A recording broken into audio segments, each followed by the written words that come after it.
Merci de nous avoir rejoints pour cette table ronde on va commencer maintenant. Il est 19h35 et puis on espère être rejoints par des gens qui seraient retardataires, coincés dans le métro, je ne sais.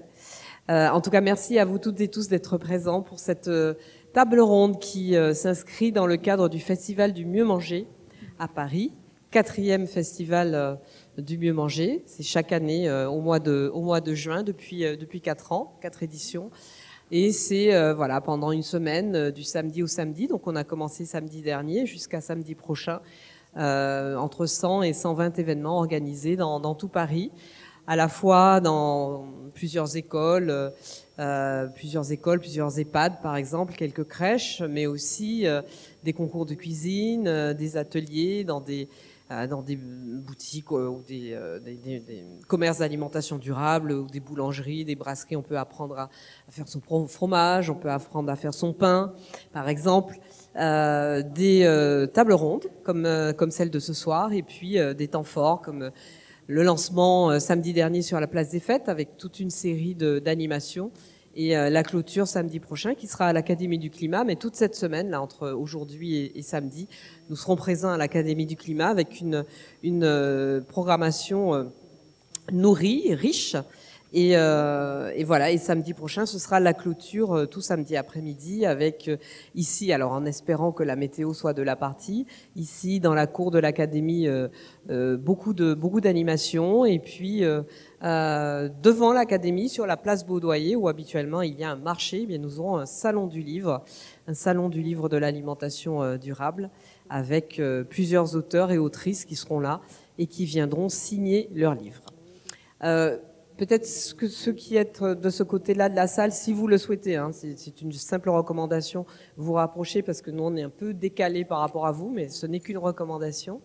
Et donc cette table ronde ce soir s'intitule, comme vous le voyez, France-Brésil, cultiver la souveraineté et nourrir durable. On est dans l'année croisée France-Brésil, donc le Festival du Mieux Manger ne pouvait pas ne pas s'emparer de ce thème, d'autant plus que le Brésil est un grand pays agricole, un grand pays exportateur pour l'agriculture, et un pays qui a une influence aussi très importante sur le plan agricole en Europe, notamment pour nos élevages. On va le voir avec nos invités. On est très heureux d'avoir ce soir avec nous pour cette table ronde Bella Gilles. Merci Bella d'être présente, qui a plein de cordes à son arc. On en a retenu quelques-unes, mais il n'y a pas que celle-là. À la fois, donc vous le voyez, chef, nutritionniste, autrice, journaliste, influenceuse, militante. Mais c'est une arme pacifique, évidemment, très importante, un vecteur très important de nos causes de l'alimentation durable, essentiellement au Brésil, mais également au-delà, puisque Bella a publié aux éditions Anacaona un livre dont je vais vous parler ce soir et que vous pourrez vous procurer à la fin de cette table ronde, qui s'appelle « Qui va faire à manger ?» aux éditions Anacaona, et on va en parler longuement pendant cette table ronde. Et donc voilà, Bella nous fait le plaisir d'être là, arrivée du Brésil il y a 2-3 jours à peine. Tout juste arrivé également Rodrigo Suñé, disculpe, à la française Rodrigo Suñé, qui est représentant du mouvement Descentaire. Ce mouvement né à la fin des années 70 au Brésil, et qui est un mouvement de réappropriation des terres. Il va nous en parler lui-même, mais le Brésil est un grand pays par sa géographie, par sa diplomatie, par son économie, par son secteur agricole. Mais c'est un pays dont plus de 60% de la surface agricole utilisable est détenue par à peine 300 grands exploitants agricoles, et au détriment d'une grande partie de la population brésilienne. Et donc le mouvement des Sans Terre est né à la fin des années 70, mais évidemment Rodrigo nous en parlera beaucoup mieux que moi.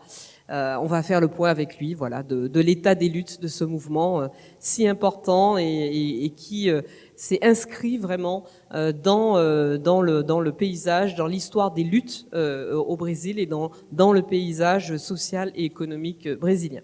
Et puis Marc Dufumier est également là, cher Marc. Alors toi, tu n'es pas brésilien, mais tu connais bien le Brésil. Marc est ingénieur agronome, enseignant-chercheur à la retraite maintenant, si je ne m'abuse, président d'AgriParisSen. AgriParisSen qui est une association de coopération territoriale que la ville de Paris, sous mon impulsion et celle de mes équipes et des directions qui travaillent avec ma délégation, a créé avec plusieurs autres collectivités de l'ensemble du bassin de la Seine et dont les missions sont de structurer les filières de l'agriculture et de l'alimentation durable. Marc est une sommité mondiale. Je sais qu'il est trop modeste pour le dire lui-même, mais sur les questions notamment de systèmes agricoles et alimentaires comparés. Et c'est une grande chance de l'avoir ici. Et je crois que tu connais bien le Brésil, Marc. Je crois qu'on peut dire cela. En tout cas, tu connais bien le sujet de l'agriculture et de l'agronomie au Brésil. Et donc voilà, avec nos trois invités, nous allons évoquer tous ces sujets. Et je vous le disais, vous allez pouvoir à la fin vous procurer le livre de Bella, mais aussi celui de Larissa Mies Bombardi, qui devait être avec nous ce soir et qui malheureusement a eu un empêchement, et qui est également brésilienne, qui est une scientifique brésilienne et chercheuse, qui s'est spécialisée dans la question des pesticides, de leur usage, de leur impact environnemental, leur impact sur la santé publique et la santé des Brésiliens. Et Larissa a même dû quitter son pays parce qu'elle était menacée de mort au Brésil. Elle vit aujourd'hui à Bruxelles. Elle est d'ailleurs très soutenue par le mouvement des Sans Terre et elle-même soutient le mouvement des Sans Terre, mais elle n'a pas pu être là avec nous. Mais je vous recommande vraiment son livre que vous pourrez vous procurer, qui s'appelle, qui fait le point sur ce qu'elle appelle le néocolonialisme chimique. Et voilà, je vous invite vraiment à vous procurer son livre qui est une mine de renseignements particulièrement important. Voilà, alors on va pouvoir commencer et je vais commencer avec Rodrigo. Rodrigo, donc, qui va s'exprimer en portugais et qui sera traduit par, et je l'en remercie, Naïma Zefifen.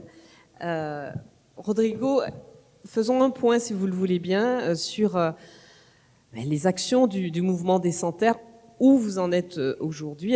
Quels sont les grands achèvements, les grandes réussites du mouvement des Sans Terre depuis le début des années 80 au Brésil, et quelles sont les priorités sur lesquelles vous travaillez encore? Vamos estabelecer a dinâmica da tradução. Primeiro, boa tarde a todos e todas. Bonsoir à tous, merci beaucoup d'être ici. É grande prazer para nós poder compartilhar esse momento com vocês. C'est un grand plaisir de pouvoir partager ce moment avec vous tous et toutes. Infelizmente, eu entendo francês, mas não consigo expressar. Malheureusement, je comprends le français, mais je n'arrive pas vraiment à m'exprimer en français. Então, primeiro, agradecimento especial à Academia do Climat pelo convite. Un remerciement spécial à l'Académie du Climat pour leur invitation. E não poderia agradecer as nossas companheiras aqui do Comitê dos Amigos da MST na França que possibilitaram esse encontro, essa relação. Et je dois aussi remercier évidemment les amis du comité du mouvement des Sans Terre qui nous ont permis cette présence aussi pendant ce festival du Mieux Manger. Que aproveito para fazer pequeno merchan, que estão com os materiais, a banca lá. Donc j'en profite pour vous dire qu'il y a du matériel là-bas sur le stand autour du mouvement des Sans Terre si vous voulez découvrir un peu plus. Para quem quiser se interessar, de conhecer melhor o trabalho que é realizado aqui. E o momento histórico, eu acho que não poderia começar essa minha fala sem situar nesse contexto histórico que nós vivemos a nível internacional. Donc je ne peux pas commencer cette discussion sans parler du moment historique que nous avons traversé récemment. E especialmente da situação e do genocídio na Palestina. Surtout la situation du génocide palestinien. E faço essa conexão com a história do MST. Et je fais cette connexion avec l'histoire du MST. porque nós entendemos que nós somos produto da solidariedade da classe trabalhadora do Brasil e no mundo. Parce que nous comprenons que nous sommes aussi... Somos produtos da relação de solidariedade da classe Parce que nous trabalhadora. sommes aussi le produit en fait, de la relation de la solidarité entre les peuples, aussi au MST. Então, se nós alcançamos esses 41 anos de história, de lutas, de conquistas, Si nous avons réussi à avoir 41 années de lutte, de mouvement de lutte et de réussite et de conquête, nós entendemos que isso só foi possível graças a essa solidariedade. nous comprenons que ça a été uniquement possible grâce à la solidarité. Então, para nós é muito importante Donc pour nous, c'est très très important expressar uma solidariedade não de discurso, et d'exprimer une solidarité qui va au-delà du discours. mas uma solidariedade prática, cotidiana, de empatia com Une os nossos solidarité povos. voilà, quotidienne, avec un impact et une vraie solidarité dans les actions, vraiment au-delà du discours. E nós vivemos um mundo em chamas, Nous vivons dans un monde en flammes, en feu, uma crise profunda e estrutural do sistema capitalista, une crise totalement profonde du système capitaliste que nos coloca diante de diversos desafios. et qui nous met face à plusieurs défis, plusieurs grands défis. Nessas dimensões da crise, a dimensão da crise ecológica, Et dans toutes ces dimensions, évidemment, il y a la crise écologique, que nós todos estamos observando a gravidade e que, se não, no nosso entendimento, se não agirmos de uma forma coletiva e permanente, estamos em risco, né, e estaremos numa situação ainda pior. dont nous observons la gravité et nous nous rendons compte que si nous sommes inactifs devant cette situation, les choses vont s'aggraver grandement. Diante de uma crise social profunda também, Nous sommes aussi face à une crise sociale énorme, onde o problema da fome se coloca cada vez mais presente no cotidiano do nosso povo. où le problème de la faim se place à chaque fois de manière évidente dans le monde. Uma crise política, que tem uma dimensão política, Une crise politique avec une énorme dimension politique, évidemment, onde o modelo de representação construído no processo da Revolução Industrial Urbana já não corresponde às necessidades concretas do povo. O modelo de representação política. O modelo de representação política. où le modèle de représentation politique, en fait, ne correspond plus As necessidades. en fait, aux nécessités du peuple. E uma crise econômica. Et une crise économique. Todas essas dimensões da crise são importantes porque, para nós entendermos os desafios do movimento sem terra nesse contexto, nós temos que entender o contexto geral também. Toutes ces crises, tous ces défis que j'ai cités sont importants pour comprendre les défis actuels auxquels est face le MST aujourd'hui. O MST nasceu com 3 grandes objetivos e permanece com esses 3 grandes objetivos. Le MST est né de 3 grands objectifs et ces 3 grands objectifs demeurent aujourd'hui. O primeiro, a luta pela democratização da propriedade da terra. Le premier, c'est la lutte pour la démocratie du droit à la terre. O segundo, a luta pela reforma agrária, que no decorrer da história nós qualificamos como uma reforma agrária popular. Le deuxième, c'est autour de la réforme agraire et Nós qualificamos como reforma agrária popular. No decorrer da história nós qualificamos como reforma agrária. qui découle en fait évidemment de l'histoire du Brésil et de l'histoire de notre lutte que nous qualifions comme évidemment une réforme agraire, très important, Populaire. d'une réforme populaire. E a terceira dimensão, a luta pela transformação social. Et la troisième, c'est la lutte pour la transformation sociale. Que no nosso entendimento só é possível a realização de uma reforma agrária no nosso país Qui pour nous, en fait, la seule façon de pouvoir faire une réforme agraire dans notre pays, se nós tivermos a capacidade de construir uma hegemonia na sociedade, c'est de pouvoir construire une hégémonie en fait dans la société, unificando as lutas dos trabalhadores do campo e da cidade e das florestas, unifiant en fait les luttes des gens do campo, de la terre, des paysans, et de la ville et de la société et de la ville. em geral, para conquistar esse programa de mudanças estruturais na sociedade brasileira e também a nível Pour internacional. atteindre ce programme ce programme ces objectifs en fait de changement dans la société brésilienne.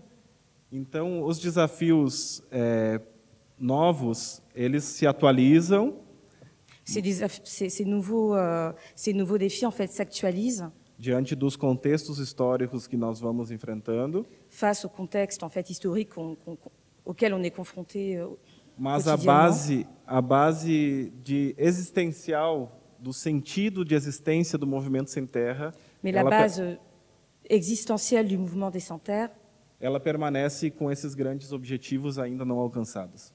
elle est toujours inscrite dans ces 3 grands objectifs de l'histoire du mouvement des Sans Terre. Que a propriedade da terra no Brasil é cada vez mais concentrada. La propriété des terres au Brésil est à chaque fois de plus en plus concentrée. A reforma agrária caminha a passos muito lentos. Et la réforme agraire avance avance malheureusement très lentement. E o processo de transformação social só será possível se nós tivermos força para poder impulsionar essas mudanças estruturais. Et ce processus de transformation sociale sera possible uniquement si on parvient à... Si conseguimos impulsionar... Si on arrive à donner l'impulsion qu'il faut nécessaire à tous ces changements. E para nós tem sentido do acúmulo de forças que é o central desse contexto histórico. Et pour nous, il y a vraiment l'importance du cumul des forces. Que é a organização popular. Qui est vraiment et qui découle de l'organisation populaire. Mais le mouvement des Sans Terre, pendant un temps, a été... il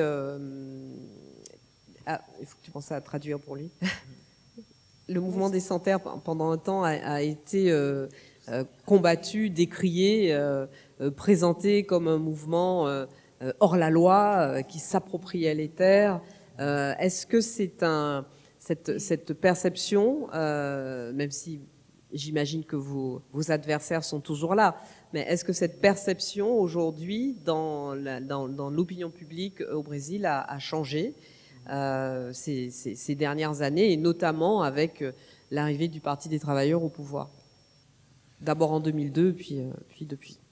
Nós sempre fomos acusados, no sentido justamente por essas oligarquias atrasadas do nosso país, pelas classes dominantes do Brasil, que historicamente são as mesmas classes dominantes escravocratas, que sempre tiveram, né, a concentração da terra como um elemento central da sua dominação sobre o nosso povo.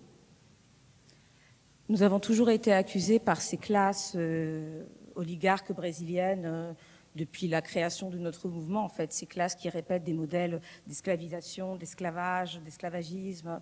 Il y a toujours eu cette hostilité. Quando nos acusam, né, das lutas ilegais, o MST terrorista, a ocupação das propriedades, tudo isso para nós, sabendo de quem vem essa acusação, é um motivo de orgulho. Quand ils nous accusent d'être des terroristes, de faire des choses illégales, en fait, on est plutôt fiers parce qu'on sait qu'on est contre un système qui a tort.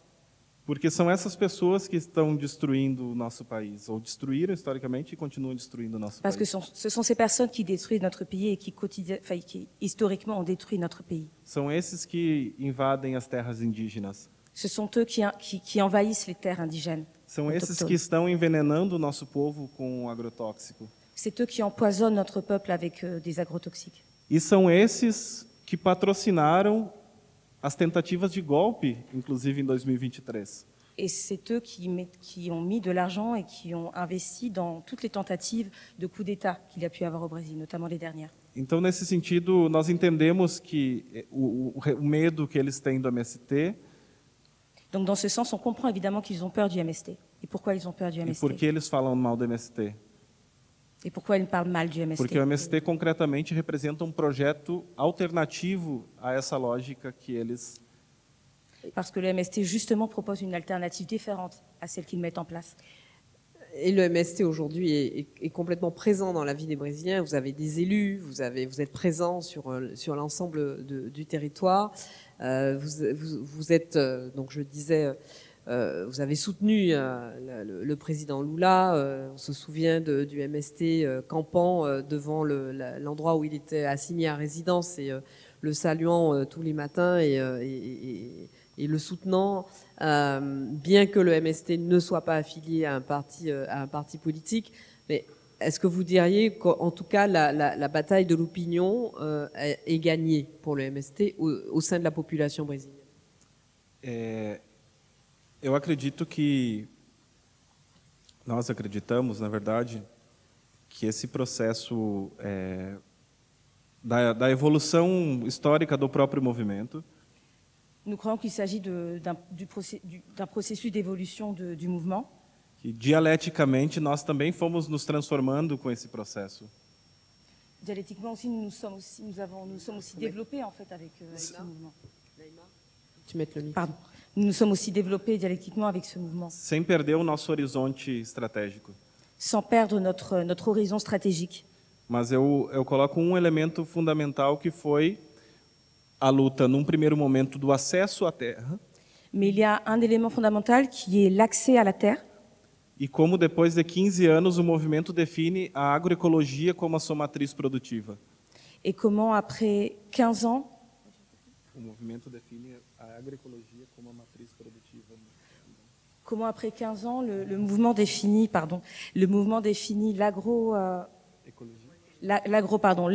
l'agroécologie comme un vrai moteur de notre mouvement.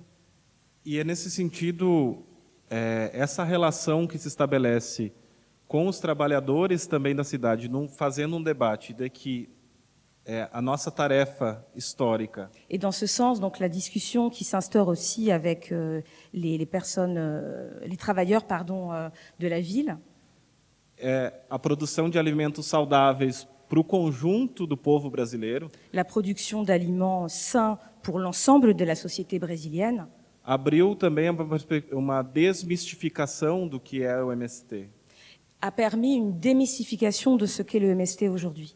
Porque nos momentos mais críticos, por exemplo, da pandemia, Parce que, par exemple, dans les moments les plus critiques de la pandémie, onde não havia presença do Estado brasileiro em muitas das comunidades para uma assistência básica, où la présence du gouvernement brésilien était absolument absente dans plusieurs aspects de la société, foi a produção dos agricultores assentados do MST que contribuiu para que, naquele momento, a questão do combate à fome fosse de fato efetivada.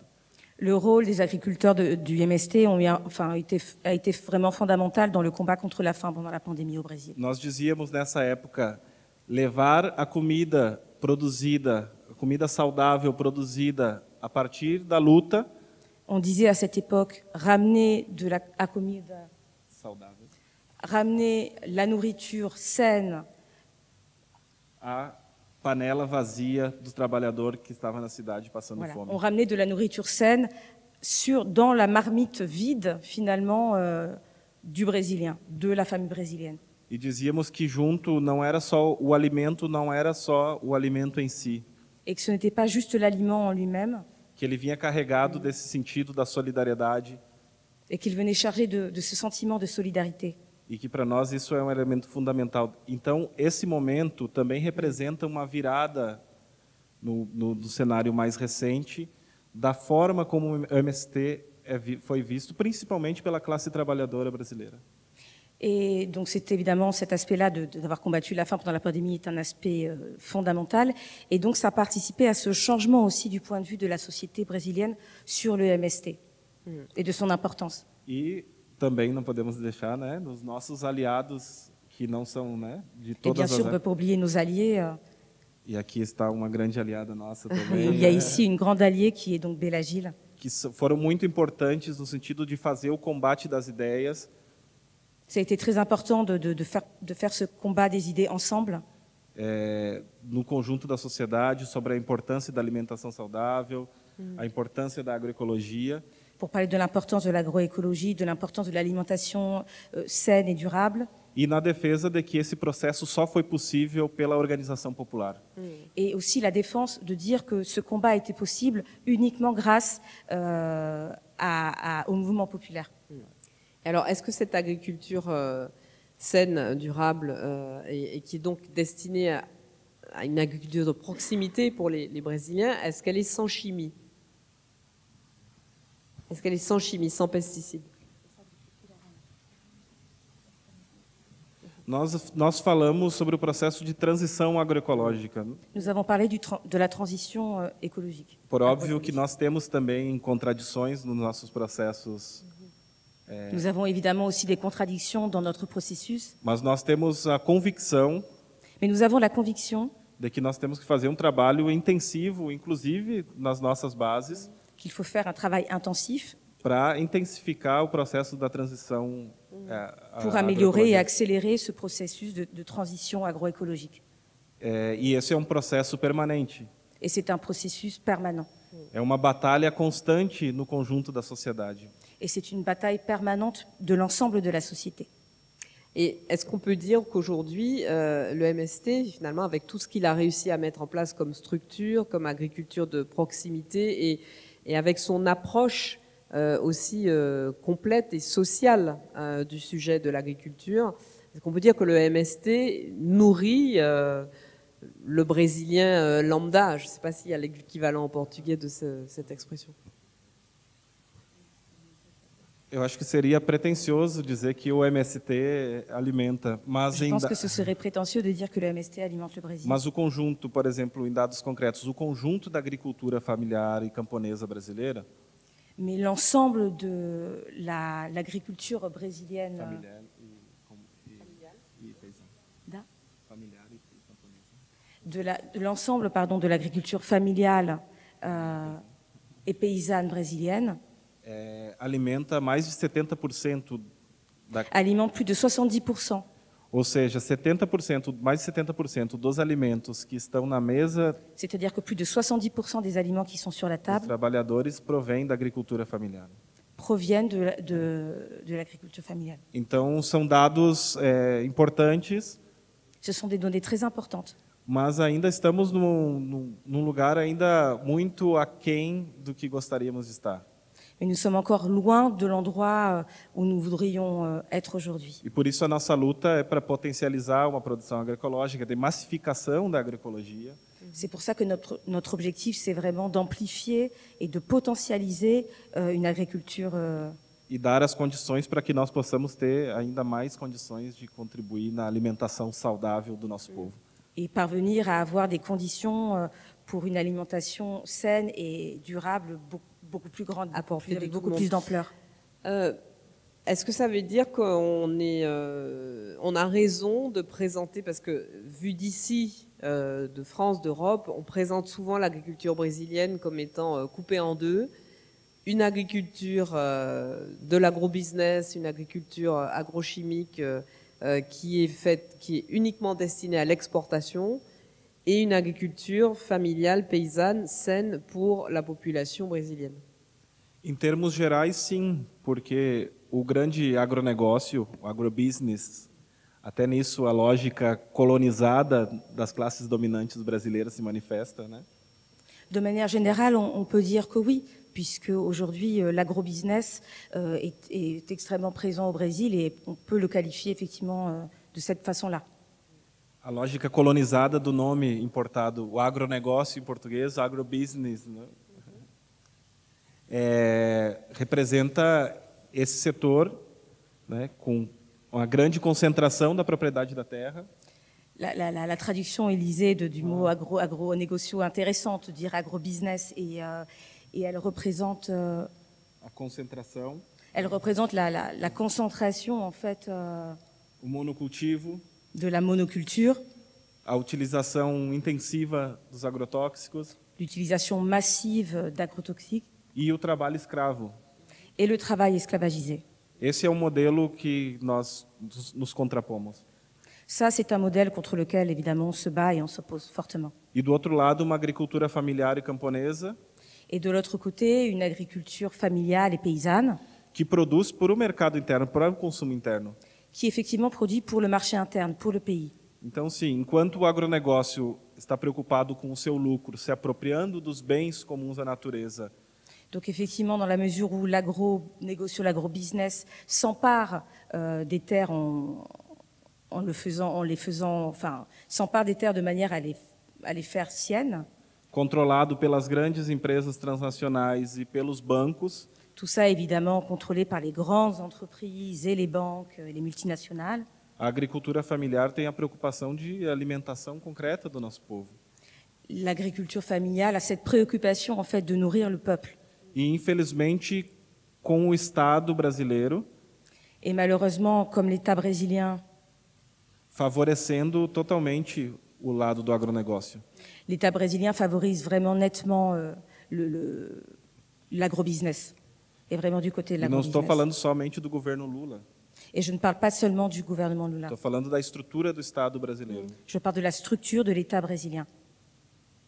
Alors justement, on va continuer d'en parler et on va en parler avec Marc Dufumier tout à l'heure. Donc là, on a vu vraiment la partie agriculture. Je voudrais qu'on parle d'alimentation maintenant avec Bella Gil. Donc je le disais, cette autrice de ce livre Qui va faire à manger, c'est le titre en français aux éditions Anacaona et je vous le recommande fortement. Un livre qui est très très documenté, qui est très précis, qui est très utile pour bien comprendre effectivement le contexte agricole et alimentaire au Brésil. Et je trouve, je le remontre, je trouve qu'il va très bien avec le livre de Larissa Bombardi, donc Pesticides, un colonialisme chimique. Et je vous invite vraiment à lire ce livre qui n'est pas très long à lire, mais qui est extrêmement documenté, précieux pour comprendre justement côté européen, nous sommes en France, nous sommes en Europe et comprendre les interdépendances qu'il y a avec un pays comme le Brésil et ce que Larissa appelle le cercle du poison, c'est-à-dire le fait que des pesticides interdits sur le sol européen soient autorisés au Brésil, utilisés au Brésil pour produire une alimentation qui ensuite repart vers l'Union européenne, en ayant sur place fait évidemment beaucoup de dégâts sur les écosystèmes et sur la santé. Vous parliez de travail esclavagisé finalement sur la santé des travailleurs agricoles sur les exploitations brésiliennes et évidemment en ayant des impacts sur l'environnement et la santé humaine en Europe. Mais là, pour ce qui concerne le livre de Bella Gil, dans lequel vous avez beaucoup de données chiffrées, mais vous ajoutez une perspective sociologique et féministe d'ailleurs de cette question de l'alimentation. Alors, question un peu, je dirais pas provocante, mais en tout cas pas méprisante de ma part, parce que si je devais poser la question pour la France, la réponse serait peut-être pas forcément oui. Mais la question que je voulais vous poser, puisque vous en parlez dans le livre, c'est est-ce que c'est possible de facilement bien s'alimenter au Brésil de manière saine et sans trop de difficultés? La France est un pays développé, riche et un pays de grande gastronomie et c'est pas si simple quand on est en France d'avoir accès à un prix abordable, à une alimentation durable, saine, biologique, encore mieux. Donc je me pose la question pour le Brésil, qui est un grand pays, encore une fois, et un grand pays d'agriculture, un pays qui a plusieurs climats, mais en grande partie un climat tropical, qui est très favorable à l'agriculture et à l'alimentation. Donc est-ce facile, Bella, de bien s'alimenter au Brésil? Boa noite, boa nuit. Bonsoir à bonsoir. tous. Bonsoir. Obrigada, Audrey, pelo convite. E como Rodrigo, Anne Rosemont, je parle pas français, mais je veux beaucoup que la prochaine fois je peux parler en français, mais maintenant je vais parler en português.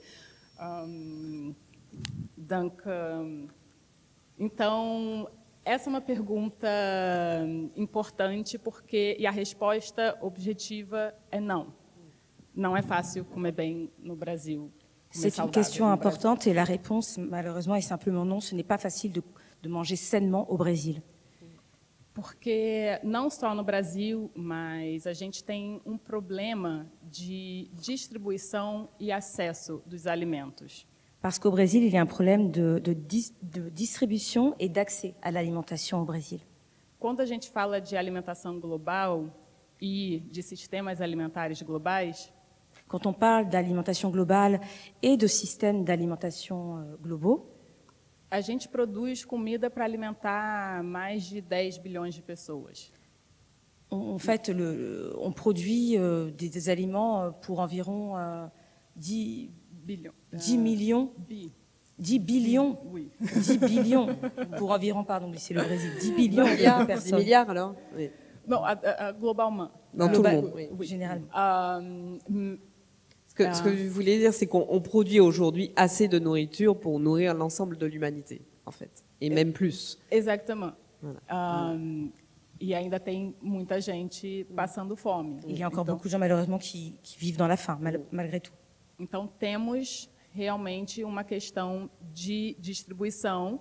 E nesse livro, no meu último livro, Que va faire à manger, eu elenco 5 tipos de acessos fundamentais que facilitariam o acesso à alimentação saudável. Donc oui, effectivement, le problème de la faim demeure au Brésil et dans ce livre donc que vous avez présenté, Qui va faire à manger, je présente donc 5 aspects qui peuvent faciliter en fait l'accès à l'alimentation saine. E essa é uma fórmula que funciona para todos os lugares do mundo e que, infelizmente, ainda é um problema no Brasil, porque nem todas as pessoas têm o mesmo acesso. C'est un concept qui peut en fait s'appliquer à plusieurs pays du monde, mais je constate et nous constatons que même au Brésil, il demeure encore difficile d'avoir cet accès qui peut paraître assez basique. O primeiro acesso seria o acesso ao conhecimento, à informação. As pessoas precisam entender por que é benéfico para ela, para o meio ambiente, para a sociedade, consumir um alimento agroecológico, por exemplo. Le premier aspect, c'est évidemment la question de l'information, de la connaissance, savoir pourquoi est-ce qu'il est important de bien manger, comment choisir ses aliments et comment en fait ça peut affecter. O segundo seria o acesso físico, o acesso geográfico. Precisamos encontrar o alimento. Le deuxième aspect, c'est l'aspect physique, c'est-à-dire comment finalement trouver et avoir accès à ces aliments. Porque em muitas cidades do Brasil, as pessoas vivem no que a gente chama de desertos alimentares ou pântanos alimentares, lugares onde é difícil achar alimentos in natura. Parce qu'au Brésil, malheureusement, il existe des endroits où il est très très difficile d'avoir accès à n'importe quel aliment. J'appelle ça des déserts alimentaires et c'est quelque chose de malheureusement assez récurrent. E muitas vezes não só tem dificuldade de achar alimentos in natura, mas tem uma oferta ostensiva de redes de fast food ou produtos ultraprocessados. Parfois, il ne s'agit pas forcément de ne pas trouver les aliments, mais il va y avoir sur le territoire, sur l'espace donné, une surprésence en fait de fast-food, de restaurants de ce type-là. Então a gente precisa fazer com que esses alimentos cheguem mais perto das pessoas que mais precisam. Donc il est vraiment nécessaire que certains types d'aliments, donc ces aliments sains, soient beaucoup plus accessibles à la majorité de la population, en tout cas aux personnes qui sont dans ce désir-là de manger sainement. Uma das formas, por exemplo, é agricultura urbana e hortas urbanas. Un moyen de faire cela, c'est évidemment de faire de l'agriculture dans les villes. Par exemple, de faire pousser sur les toits, de faire pousser dans les espaces urbains, de cultiver dans les espaces urbains, pardon. Mas isso não é o suficiente. A gente pode ter conhecimento, a gente pode ter o acesso físico, né, encontrar o alimento, mas precisamos de acesso financeiro, dinheiro. Évidemment, tous ces aspects que j'ai précédemment cités sont très importants, l'aspect physique, l'aspect financier, l'aspect de la connaissance, mais tous ces aspects finalement s'annulent si il n'y a pas l'aspect financier.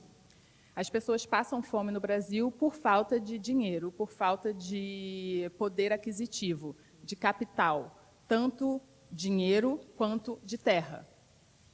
Le Brésil, il existe de la faim au Brésil, non seulement parce que les Brésiliens, les habitants du Brésil ont évidemment, il existe un vrai problème économique, un problème de pouvoir d'achat, de pouvoir acquérir certains aliments, certains produits.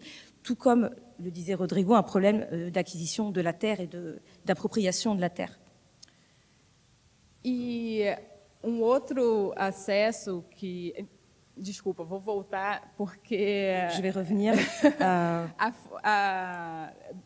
Falando de uma maneira muito objetiva, a fome ela é derivada da pobreza no nosso país. Je reviens sur un aspect, pardon, je voulais ajouter que la faim, évidemment, découle de la pauvreté, en fait, dans notre pays, le Brésil. E tem uma frase de um geógrafo brasileiro que eu gosto muito, chamado Josué de Castro. Et donc, il y a une phrase que j'aime beaucoup d'un géographe brésilien qui s'appelle Josué de Castro, que ele fala: a fome não é um problema técnico, a fome é um problema político. qui dit « La faim, ce n'est pas un problème technique, la faim, c'est un problème politique ». Eu acho que isso resume bem por que a gente ainda tem fome no nosso país. Et je pense que c'est un bon résumé de pourquoi la faim existe encore dans notre pays. Alors, je vais faire justement un petit point sur la question de la faim au Brésil. On se souvient du président Lula accédant au pouvoir au début des années 2000, 2002, si je ne m'abuse, qui avait vraiment fait sa campagne sur la question de la faim, en disant que son principal objectif, c'était que chaque enfant brésilien ait de quoi manger tous les jours. Et effectivement, la faim a énormément reculé au Brésil pendant les présidences de Lula et ensuite de Dilma. Puis la faim est revenue de façon aveuglante en quelques années de bolsonarisme. On est 3 ans après le retour de Lula au pouvoir. Est-ce que cette question de la faim a de nouveau reculé? Est-ce qu'elle est sur le point d'être résorbée selon vous? Em 2022, a gente tinha mais de 30 milhões de brasileiros passando fome. En 2022, il y avait plus de 30 millions de Brésiliens qui avaient faim. Sur un peu plus de 200 millions, 220 millions 212 millions de Brésiliens. 30 millions de personnes avaient faim sur 212 millions de Brésiliens. 220, 15. environ 220 millions.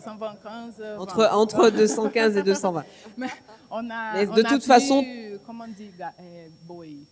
A gente tem mais gado do que humano no Brasil. On a plus de chats que d'humains au Brésil. Bon, de toute façon, 30 millions de trop de personnes qui avaient faim. Mas, então, em 2022, a gente tinha 30 milhões de pessoas passando fome. Em 2024, esse número caiu para 8. En 2024, ce numéro est retombé à 8 millions. Então, com a retomada do governo Lula, ele conseguiu retomar as políticas públicas que ajudaram a tirar as pessoas da fome. Avec le retour de Lula comme président, il a remis en place des politiques publiques qui ont permis en fait de diminuer ce problème de la faim au Brésil. E uma coisa importante é que o presidente entendeu que não só basta acabar com a fome com qualquer tipo de comida. A qualidade da comida importa. Et ce qui est aussi important de noter, c'est que Lula a compris que le problème de la faim n'était pas forcément une question de quantité, de combien de personnes ont faim, mais qu'il s'agissait aussi d'un problème d'accès à la qualité et d'avoir une alimentation qualitative.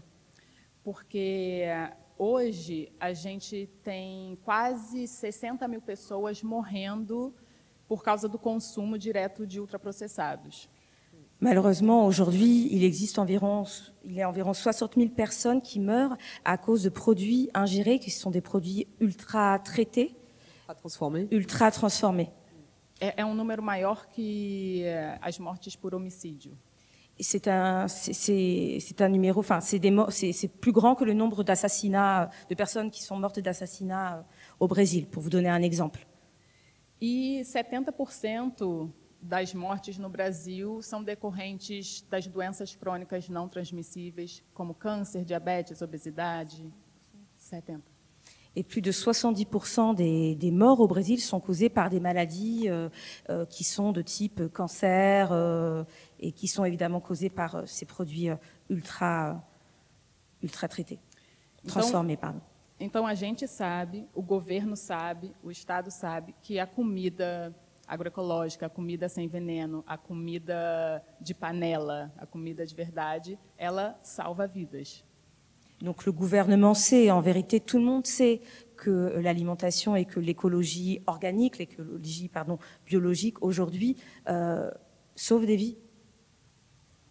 Mas voltando para a questão de acesso, a gente ainda tem muitos desafios a serem combatidos, como, por exemplo, um outro acesso que eu iria falar é das ferramentas. A gente precisa de ferramentas simples para cozinhar, mas que, infelizmente, nem todo brasileiro tem acesso, como, por exemplo, água.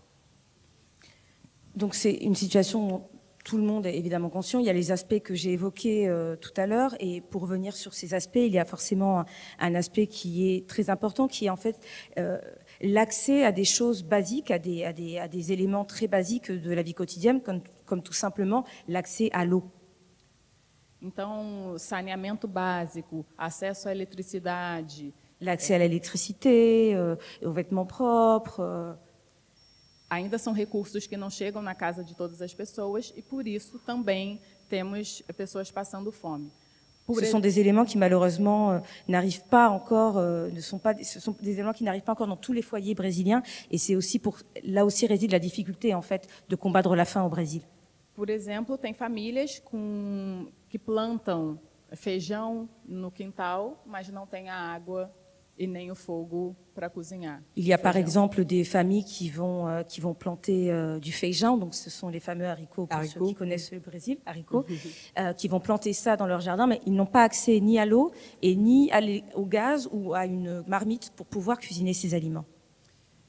E por fim, o acesso ao tempo é fundamental, porque a gente sabe que a comida de verdade, a comida de panela, ela dá trabalho.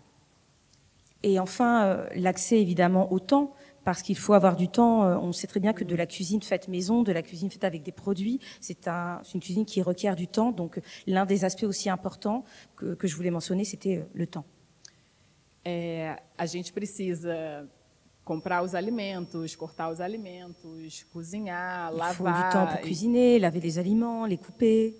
Então, a gente sabe que a maior parte desse trabalho, né, o cozinhar, ele faz parte do trabalho doméstico não remunerado. Et nous savons très bien que tout ce que je viens d'évoquer, la cuisine, tout ce qui a trait à la cuisine, en fait, fait partie du travail, on va dire, de la maison, oui. Et qui est un travail finalement domestique, un travail domestique de la maison qui n'est pas rémunéré. E a gente precisa, então, e ele é feito, na maioria das vezes, pelas mulheres. Et c'est un travail qui est fait la majorité du temps par les femmes. Então, a gente precisa dividir melhor esse tempo, melhor esse trabalho. Donc, il est important de mieux diviser ce temps de travail. Porque no Brasil a gente tem muitos casos de mulheres que trabalham em dupla jornada de trabalho ou tripla jornada de trabalho, que chega em casa e tem o acesso mais fácil aos produtos ultraprocessados, porque eles são... Parce qu'au Brésil, il y a donc ces femmes que j'évoquais qui font la majorité de ce travail-là, de ce travail domestique, qui travaillent, qui font souvent des doubles shifts, des triples shifts, et qui arrivent à la maison. Et évidemment, il y a cette facilité en fait d'avoir recours à des produits ultra transformés. Porque eles são mais práticos, rápidos, palatáveis, né, parce saborosos. Qu'ils sont plus simples à utiliser, c'est plus rapide, et puis il y a quelque chose comme ça de l'ordre où ça fait saliver, c'est... Então, o Estado, o governo precisa trabalhar e precisa melhorar o acesso à alimentação saudável para que a gente consiga competir com os ultraprocessados. Donc c'est finalement le devoir de l'État et du gouvernement brésilien de faciliter l'accès à ces produits pour que nous soyons en mesure de ne plus, en tout cas de rivaliser en fait avec tout l'agro-business qui est très présent au Brésil. Então, para finalizar, Infelizmente, no Brasil, temos pessoas morrendo por causa da fome, por falta de comida, ou morrendo porque estão comendo mal, produtos ultraprocessados. Malheureusement, pour résumer en tout cas ma prise de parole, au Brésil, il y a un problème de faim qui existe parce qu'il y a un problème d'accès, de pauvreté, mais aussi parce qu'il y a un vrai problème de qualité de l'alimentation. Alors, Bella, vous disiez, enfin, voilà, vous avez parlé des impacts en termes de santé, d'une mauvaise alimentation. On sait, on connaît les impacts. Et d'ailleurs, dans votre livre, vous les chiffrez très clairement. On connaît les impacts du non-accès à une alimentation ou d'un accès à une alimentation de mauvaise qualité sur la santé en général et sur les finances publiques et sur l'économie d'un pays. Et pourtant, peu de choses changent. Je ne vais pas dire rien ne change, mais peu de choses changent. Qui est prêt au Brésil, à part le MST, qui est prêt au Brésil à vraiment attaquer ce problème-là de front?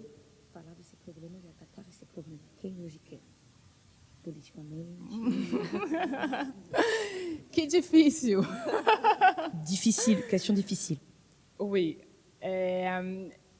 Eu acho que existe políticos com boa vontade para fazer essa mudança acontecer. Je pense qu'il existe des politiques avec une bonne volonté pour que ces changements puissent avoir lieu. Mas o lobby, o poder da indústria ainda é muito forte. Mais le lobby, donc le pouvoir de ces grandes entreprises est encore très très présent et a beaucoup de pouvoir. Então, eu acho que o que a gente pode fazer hoje, donc je pense que ce que nous pouvons faire aujourd'hui, acho que o governo, né, o papel do governo hoje, com, por exemplo, a retomada de políticas públicas que melhoram o acesso à alimentação, é uma forma que a gente teve de mostrar que o governo se importa com a fome et com a saúde das pessoas. Je pense que le fait que le gouvernement investisse dans des politiques publiques qui permettent un meilleur accès à l'alimentation saine, c'est déjà une façon de montrer qu'il y a un effort et une volonté de faire avancer les choses. Mas eu acredito que não tem ninguém mais que os agricultores que produzem essa comida, esse alimento saudável, ninguém melhor e ninguém mais que eles gostariam que as pessoas tivessem acesso a esse alimento.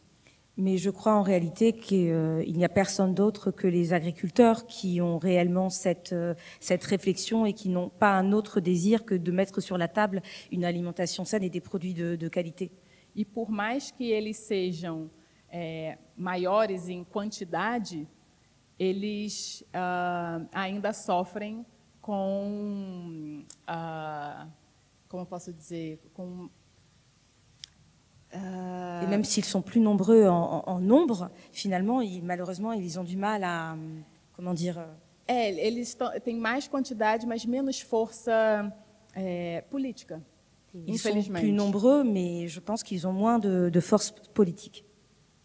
Et pourtant, vous avez... Alors, je vais revenir vers Rodrigo tout à l'heure, mais donner la parole à Marc, mais pourtant, vous avez une ministre de l'Environnement qui est particulièrement puissante, forte, engagée. Est-ce qu'on peut compter sur elle pour l'avenir du Brésil?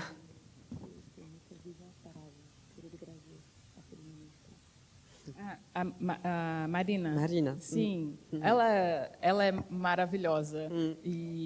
Oui, Marina, elle est merveilleuse.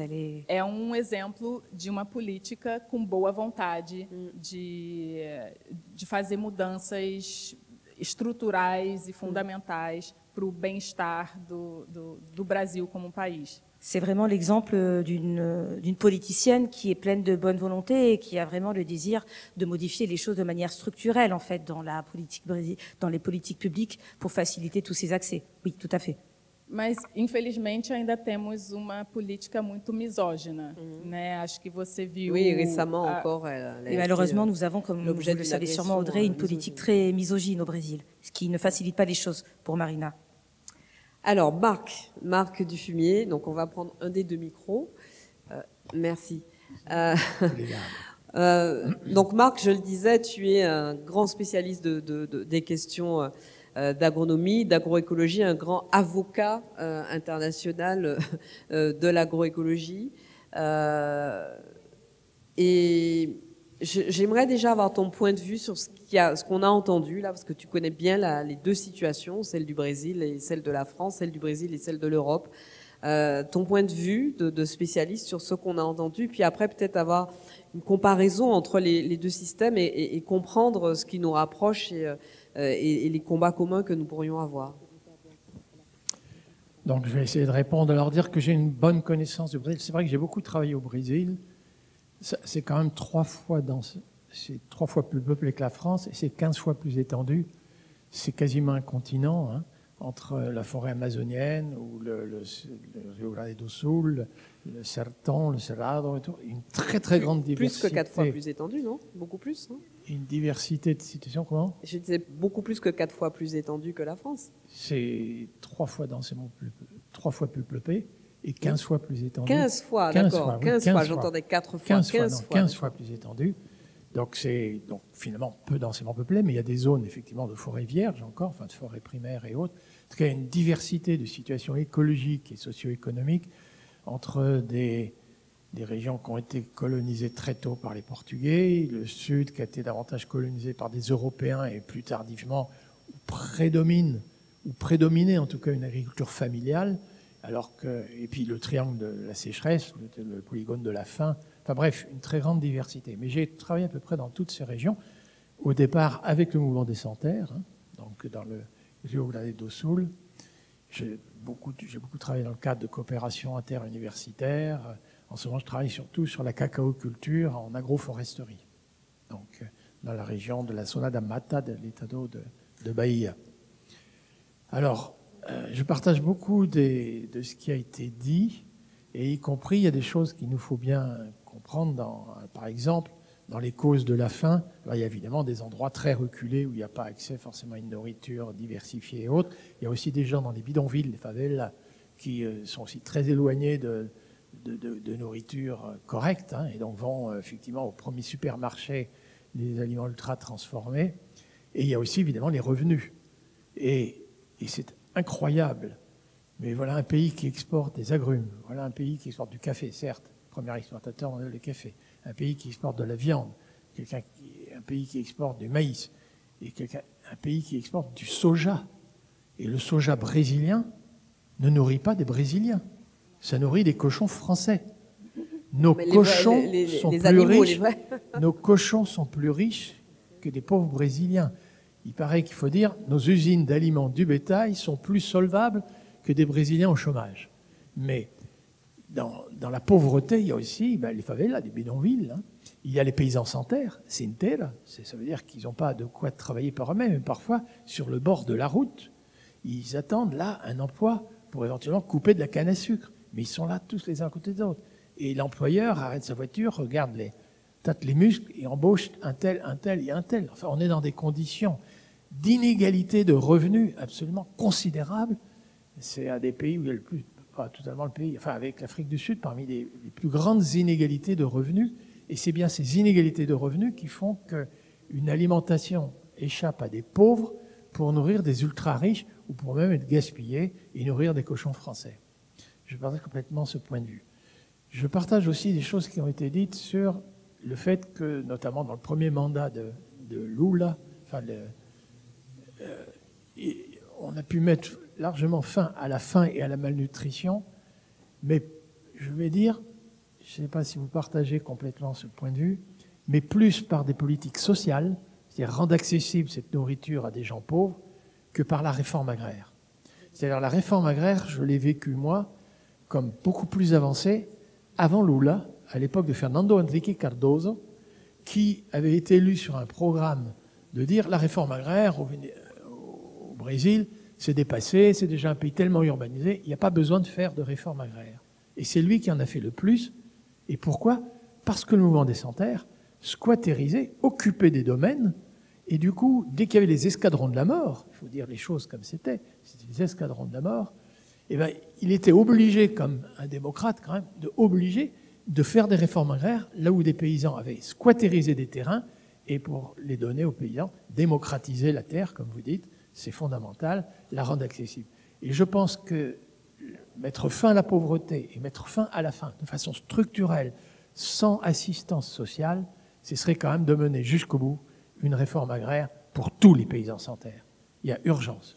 Et que les gens sortent de la pauvreté et de la faim, pouvant produire par eux-mêmes une agriculture qui sera d'abord une agriculture vivrière pour nourrir la famille, qui vendra des surplus vivriers pour acheter des produits de première nécessité.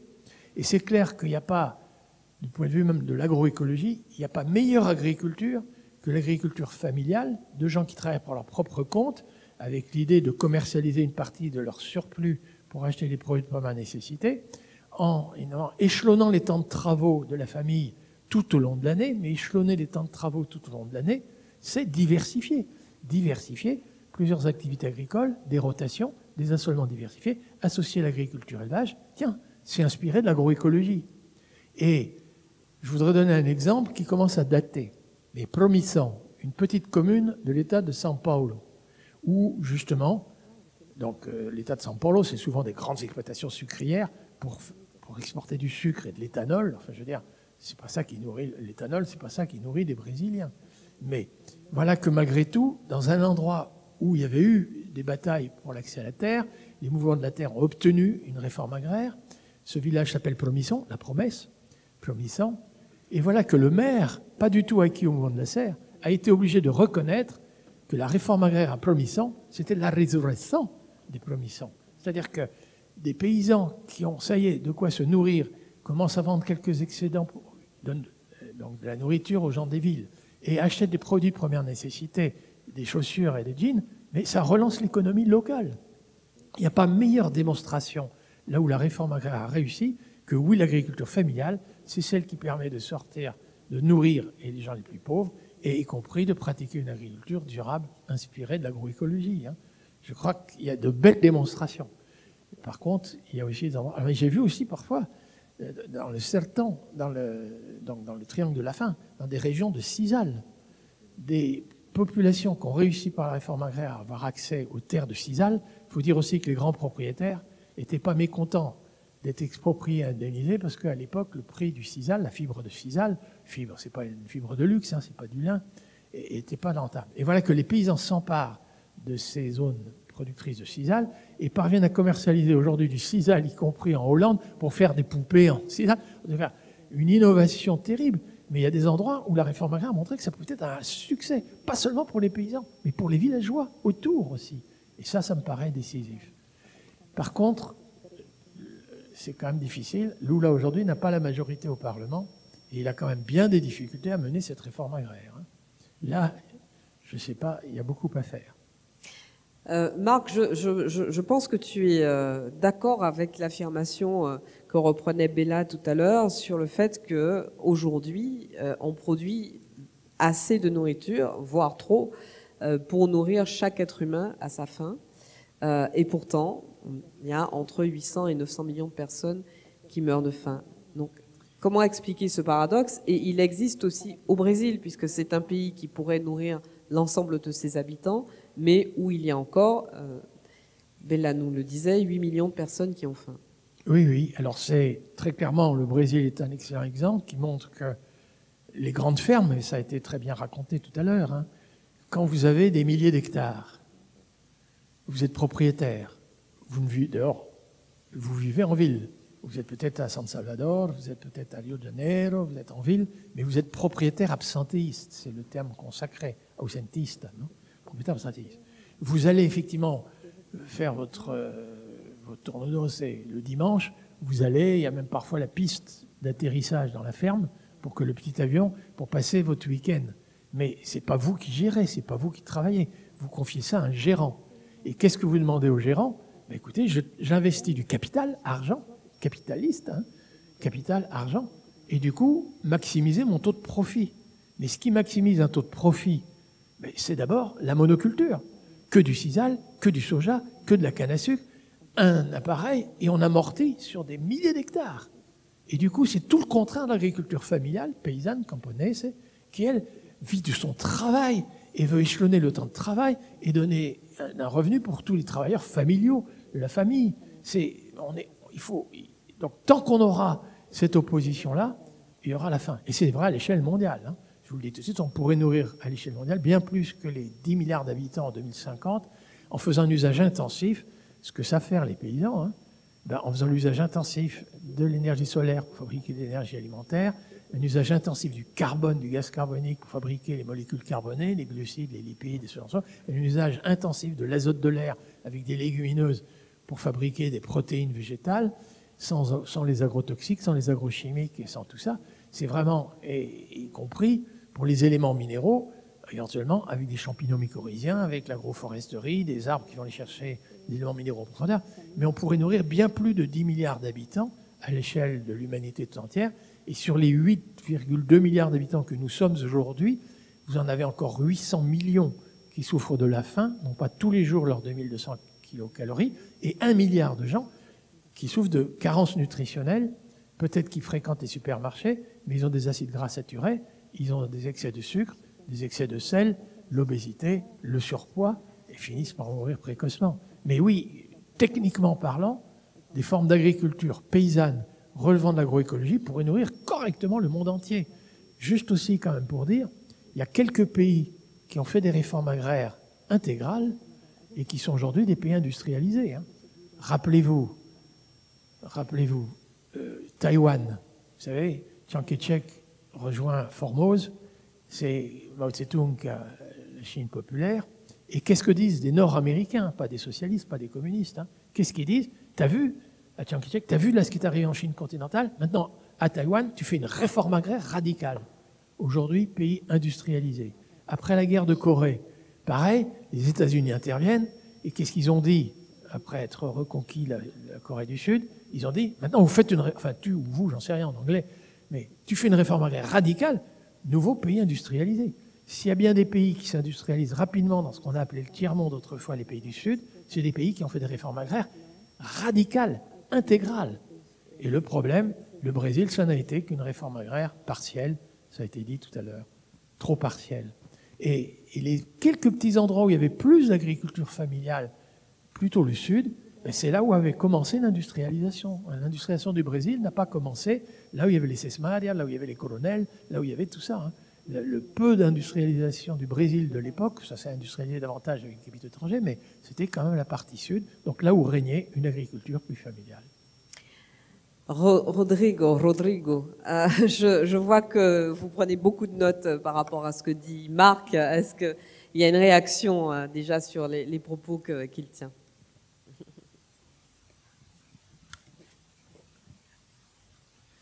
No, especialmente alguns aspectos que me parecem importantes de socializar. Il y a certains aspects effectivement de la prise de parole de Marc que je voudrais approfondir et discuter. Principalmente sobre essa contradição de nós termos tido mais desapropriações de terra num governo do Fernando Henrique Cardoso do que no governo do Lula. Notamment autour de la désappropriation des terres pendant le mandat de Henrique XIV. Enrique Cardoso. Fernando Henrique, excusez-moi, je ne connais pas toute l'histoire. Governo progressista. Un gouvernement, en tout cas, progressiste que par rapport au gouvernement de Lula. Porque tem detalhe, nós nunca tivemos reforma agrária, como o Mark falou. Nous n'avons jamais eu vraiment de réforme agraire. Nós tivemos uma política de assentamentos. Nous avons une politique de assentamentos. Então, isso é elemento estrutural de pensar a sociedade brasileira. Donc ça, c'est une pensée, c'est une façon, c'est un aspect en fait structurel de penser la société brésilienne. Porque as elites do nosso país, diferente das elites de outros lugares do mundo, elites capitalistas, parce que les élites de notre pays, différemment que les autres élites des autres pays, les élites évidemment capitalistes, fizeram uma opção.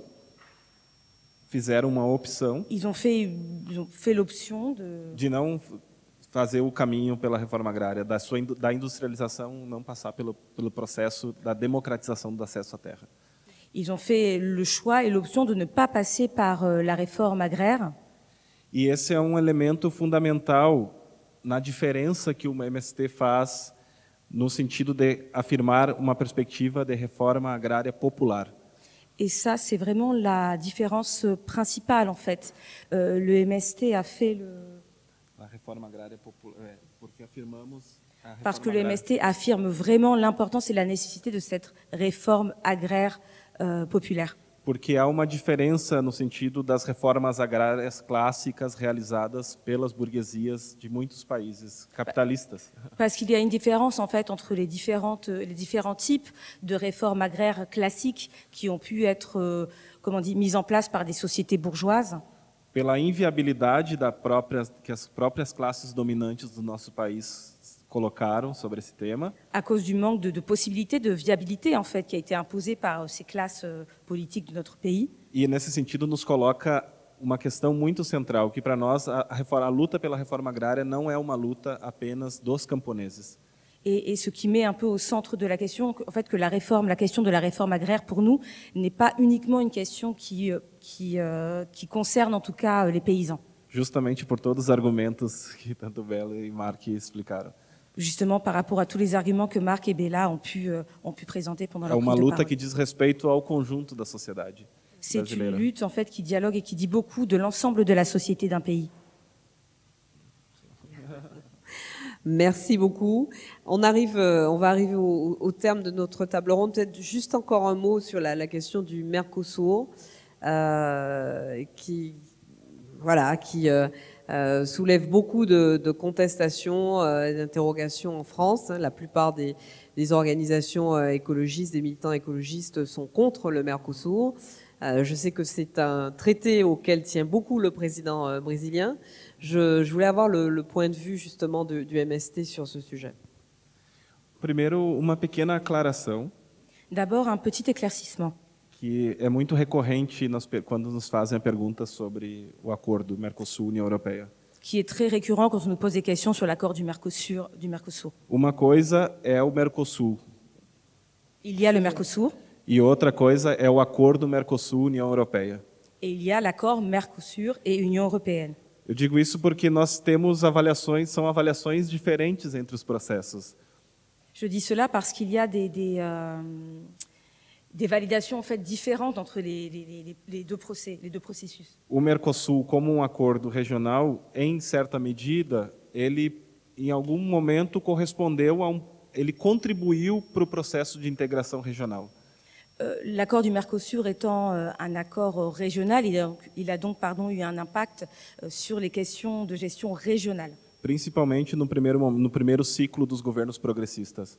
Et notamment lors du premier cycle des gouvernements progressistes. Com o governo Lula, com Kirchner na Argentina, com Tabaré, depois Mujica no Uruguai. Le gouvernement Lula, puis ensuite en Argentine, E Tabaré e Mujica no Uruguai. et Tabaré et Mujica, évidemment.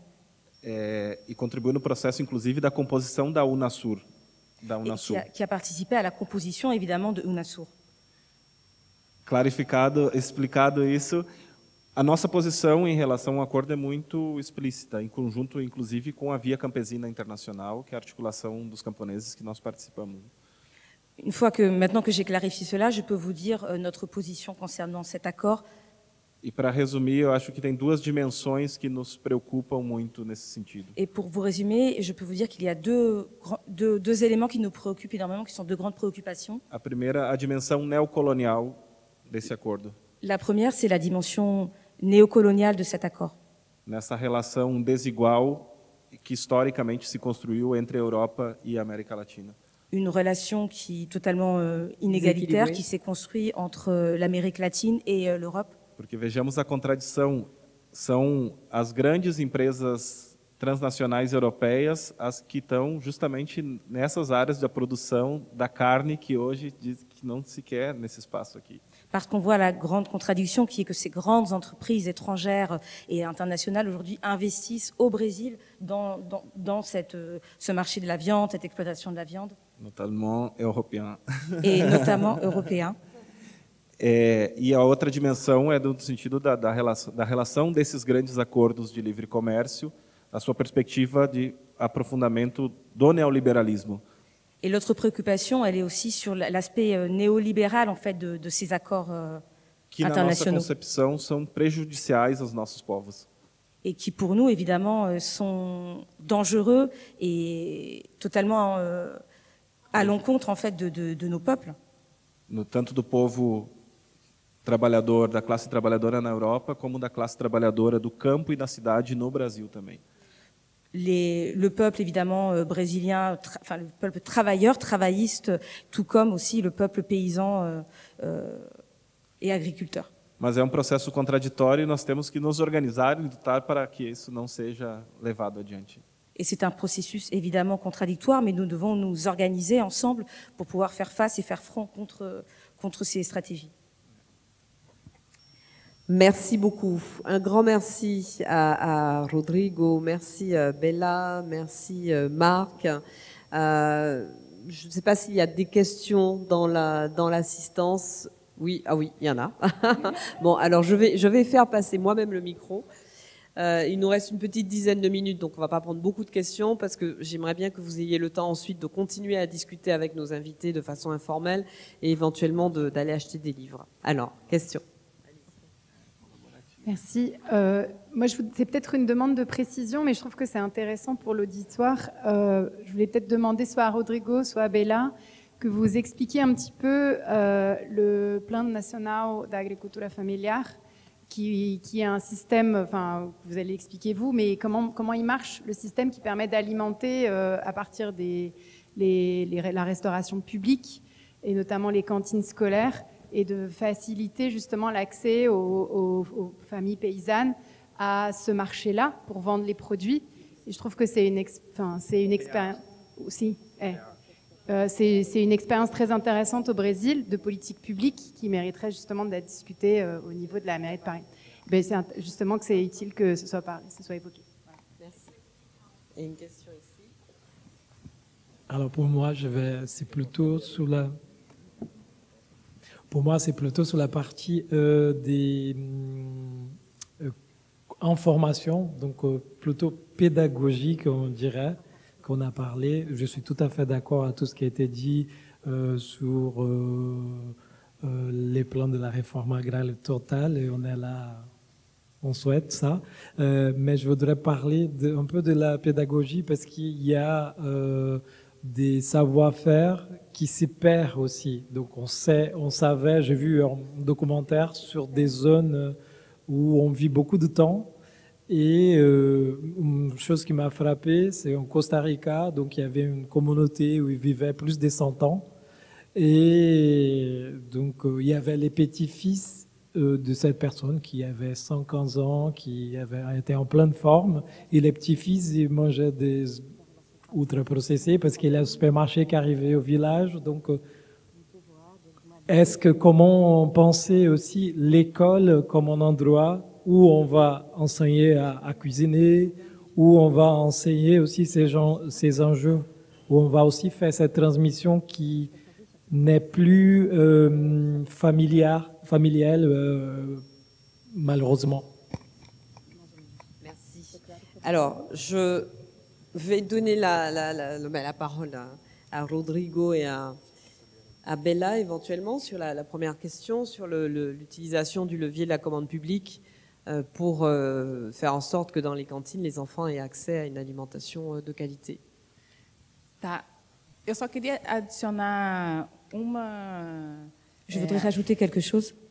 Uma coisa sobre a fala do Marc, que é maravilhosa, na verdade, dos dois. Je voudrais rajouter quelque chose sur la prise de parole de Marc et aussi de Rodrigo, en fait, des deux. Em relação à reforma agrária, porque sim. Concernant la réforme agraire. A nossa comida, vale lembrar, ela vem da terra. Então, não tem como a gente democratizar a comida, a alimentação, sem democratizar o acesso à terra. Parce que notre alimentation, évidemment, vient de la terre, et donc on ne peut pas penser à démocratiser l'accès à la terre, l'accès, pardon, à une alimentation saine, sans penser une démocratisation de l'accès à la terre. E temos uma questão a mais, que é o nosso sistema econômico. Et il y a une question supplémentaire qui est notre système économique. que, infelizmente, trata comida como mercadoria e não como um direito. Qui malheureusement en fait traite l'alimentation comme un produit, une marchandise, et pas comme quelque chose d'important finalement. Então, enquanto o agricultor não tem soberania sobre aquilo que ele está plantando e o valor daquilo que ele está plantando, alors tant que l'agriculteur n'aura pas finalement une souveraineté, un pouvoir sur ce qu'il est en train de produire, de cultiver, a fome ainda vai existir. La faim va continuer d'exister. Porque, infelizmente, ainda temos a Bolsa de Mercadorias e Futuros decidindo o preço da comida que o produtor... Parce que malheureusement, nous avons encore la bourse des marchés qui décide en fait de la valeur et des prix de ces produits. E muitas vezes, na hora que ele plantou, o valor era alto, e na hora que ele vai vender, o valor é baixo. Et très souvent, au moment où l'agriculteur va planter, la valeur va être basse, et puis finalement, elle va augmenter. E, infelizmente, ele acaba jogando essa comida fora, porque é mais caro para ele levar para um centro de distribuição. Et donc, il peut arriver que l'agriculteur finisse par jeter en fait sa récolte, parce que finalement, les taux de change du marché ont tellement augmenté que il n'a même plus les moyens de se rendre pour la rendre, ou même, en fait, elle ne vaut finalement plus rien. Então, eu acredito que o Marc também concorda mas é uma solução mais Donc, je pense que Marc sera sûrement peut-être d'accord, même si c'est une solution difficile. Precisamos mudar o nosso sistema econômico capitalista para algo que enxergue a comida como um direito e não mercadoria, e não commodity. Il faut vraiment transformer en fait notre système économique pour que aujourd'hui l'aliment soit vraiment perçu comme au-delà ne soit plus perçu comme une marchandise, un produit. Então, agora respondendo a pergunta sobre as políticas públicas que facilitam o acesso à alimentação saudável no Brasil. Donc maintenant, pour vous répondre sur la question de comment les politiques publiques en fait peuvent faciliter l'accès à une alimentation saine. Tem dois programas que são fundamentais, como o PAA, que é o Programa de Aquisição de Alimentos, e o PNAE.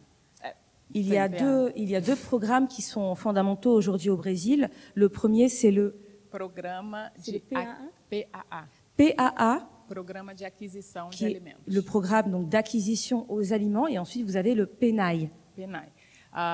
O PAA funciona. O produtor ele produz e o governo, o Estado, compra diretamente desse produtor e leva essa comida para escolas, hospitais, presídios, enfim, instituições públicas. Dans le cadre du PAA, en fait, c'est l'État qui va prendre en fait les aliments, les récoltes directement auprès de l'agriculteur et qui va ensuite les distribuer à différentes institutions comme des écoles, etc. E o PNAE, que é o Programa Nacional da Alimentação Escolar. Et le PNAE, qui est donc le Programme National d'Alimentation Scolaire au Brésil. E nesse programa, 30% dos alimentos adquiridos pela escola tem que ser da agricultura familiar. Et dans ce programme, en fait, 30% des aliments récoltés doivent appartenir, en fait, venir de l'agriculture familiale dont parlait Rodrigo. E agroecológicos. Et biologique, agroécologique. E é isso. Peut-être sur voilà ma réponse. Sur Rodrigo, vous voulez ajouter quelque chose? Só pela outra pergunta, porque tem uma questão importante no sentido de quando nós estamos falando, porque tem o que se chama da sucessão rural. Il y a un aspect important dont il faut parler, et nous appelons ça la sucessão rural. L'association rurale. Sucessão é a continuidade do processo no campo. A continuidade. Ah, la continuité, d'accord, la continuité rurale, pardon. O Brasil hoje, menos de 13% da população vive no campo. Menos de 13%. Aujourd'hui au Brésil, moins de 13% de la population vit à la campagne. Justamente por esse bombardeio ideológico do agronegócio que quer uma agricultura sem pessoas. Justement à cause en fait du monopole et de l'omniprésence de cet agrobusiness en fait qui imagine une agriculture sans les hommes. E eu queria destacar porque muitas vezes nós pensamos a dimensão do assentamento, da reforma agrária, só na esfera produtiva e ambiental. Et je voulais dire ça parce que souvent on imagine la question de la réforme agraire, de la réforme paysanne comme Uma dimensão produtiva e ambiental. dans une dimension productive ou environnementale. E eu queria destacar, conectando com a tua pergunta, o sentido da emancipação humana e social que esse processo, da construção de uma vida digna no campo. Et je voulais aussi mettre en valeur la dimension humaine en fait et solidaire de cette Social. et la dimension évidemment sociale. Porque isso corresponde também na medida de que apresentamos projeto de vida também para os agricultores. Ça correspond aussi à l'idée que le MST, nous présentons vraiment un projet de vie en réalité. Isso é importante no sentido de estabelecer de como essas permanências, né, de como utilizar o saber e o conhecimento dos povos na relação com a ciência. C'est important aussi pour déterminer effectivement cette question de la transmission du savoir. E por desenvolver, inclusive, e acabar com alguns mitos. Et développer et en fait en finir avec certains mythes. Entre eles de que a agroecologia só é possível em pequenas que l'agroécologie est possible seulement sur des petites. De que é impossível produzir alimentos saudáveis em grande escala. Et qu'en fait, il est tout à fait possible de cultiver des aliments sains à grande échelle. Mas isso depende de uma série de fatores, incluindo a questão do Estado nesse processo. Mais cela, évidemment, dépend d'une série de facteurs et notamment aussi la de question du políticas gouvernement. públicas que fortaleçam esse processo. Et comme disait Béla, des politiques publiques qui vont faciliter et encourager en tout cas ces actions. Alors, je voudrais entendre, Marc, peut-être une réponse de ta part sur la deuxième question qui concerne finalement la sensibilisation, la transmission, la reconnaissance des savoirs anciens. Je vais récupérer un micro, parce que l'agroécologie, c'est aussi la mise en valeur des savoirs anciens en termes d'agriculture, en termes de préservation des écosystèmes. Et puis, peut-être que tu peux nous faire une précision sur le fait que cette personne qui a 115 ans dont vous parlez a peut-être dans son enfance été beaucoup moins exposée à des pesticides que ne l'est quelqu'un qui naît aujourd'hui, et que l'exposition précoce, intra-utérine ou pendant l'enfance, et évidemment pendant la vie adulte, à une multitude de polluants et de pesticides, finalement réduit notre espérance de vie en bonne santé. Alors, répondre à tout ça, c'est pas facile. Mais il y a quelques similitudes, je dirais, entre les grandes écoles en France en agronomie, qui se veulent très élitistes, et puis Piracicaba, la grande... Vous m'excuserez, mais je pense que le technocratisme, vous savez, en France, les jeunes là, qui disaient il faut déserter les métiers pour lesquels on nous a préparés, il faut bifurquer, dans l'école qui s'appelle Agro-Paris Tchèque, je dirais que Piracicaba, vous n'êtes pas mal non plus. Hein. Dans le technocratisme, donc il y a oui, cette idée que l'agronome qui sait tout, doit donner des leçons aux paysans, ça vient du haut vers le bas, et surtout mépriser les savoir-faire anciens. Et je dirais, je trouve que c'est singulièrement partagé en France et au Brésil. Mais par contre, je voudrais dire que quand je travaille aujourd'hui à l'université estadual d'Itajuipe, dans l'état de Bahia, je travaille avec une université qui veut rétablir la cacaoculture sous couvert forestier. Le cacao, avant d'être domestiqué, il était cultivé, il était sous forêt. Mais après, l'agriculture industrielle des colonels, comme on dit là-bas, c'est la monoculture. Et y compris aujourd'hui, il y a des programmes, je suis désolé de vous dire ça, mais il y a des programmes de subvention suite à une maladie qui est la maladie du balai de la sorcière. Il y a des subventions pour favoriser les grands colonels pour qu'ils pratiquent de la monoculture monoclonale. C'est-à-dire c'est là, génétiquement, c'est vraiment tout pareil. C'est-à-dire c'est le risque de voir apparaître de nouvelles maladies et l'effondrement. Mais ces grands colonels capitalistes savent que dès qu'arrive une maladie, ils sont indemnisés. On les aide à refabriquer. Enfin, je veux dire, c'est dramatique. Alors que je travaille par contre, sachez-le, ça existe, et d'ailleurs à la demande plutôt de l'État de Bahia, parce qu'il y avait l'État fédéral, c'était Bolsonaro, hein, enfin, le dictateur. Hein. Mais là, l'État du Bahia était resté populaire, enfin je veux dire pété, et du coup, je voulais au contraire rétablir une agroforesterie, une cacaoculture sous forêt. Donc il ne faut pas désespérer. Oui, il y a des gens qui œuvrent pour des formes d'agriculture plus respectueuses de l'environnement et plus respectueuses de notre nourriture à tous. Et sur l'exposition aux pesticides qui réduit notre... Et alors évidemment, ah oui, alors l'autre question effectivement, mais c'est dramatique, hein, alors l'exposition aux pesticides, il y en a plusieurs, mais il y a deux grands drames dans la malnutrition et les conséquences de la malnutrition en France comme au Brésil, peut-être un peu moins en France qu'au Brésil, mais très c'est l'exposition effectivement à des molécules pesticides. Souvent, on dit que ce sont des perturbateurs endocriniens, donc des molécules qui perturbent le fonctionnement de nos glandes endocrines, dont la thyroïde, et c'est l'exposition alors de la femme enceinte, hein, l'exposition du fœtus, jusque la fin de la croissance, et c'est pas tant la dose que la régularité de l'exposition, c'est donc l'eau du robinet et c'est la nourriture, cette exposition régulière à ces molécules qui perturbent le fonctionnement de glandes hormonales, hein, eh bien ça se traduit par des cancers prématurés, cancer du sein, cancer de la prostate, des maladies neurodégénératives, hein, Parkinson, des tremblements, Alzheimer, la perte de mémoire prématurée. Et en France, on nous prédit que la jeune génération, mais la plupart d'entre vous, c'est de vous dont je parle, on vous prédit que l'espérance de vie en bonne santé, c'est-à-dire sans Alzheimer, sans Parkinson, sans cancer du sein, sans cancer de la prostate, va peut-être être d'une dizaine d'années inférieure aux gens de ma génération. Moi qui ai des cheveux blancs, j'ai 79 ans, je n'étais pas exposé à ça quand j'étais gamin. Alors je vous dis tout de suite, ce n'est pas statistiquement avéré, il faudra attendre une centaine d'années pour vérifier si statistiquement c'est avéré, mais c'est quand même démontré. Et puis, je donne toujours l'exemple du chlordécone, Martinique, Guadeloupe, vous êtes au courant, quand on a continué d'autoriser l'emploi du chlordécone de façon scandaleuse, on savait déjà que c'était cancérigène.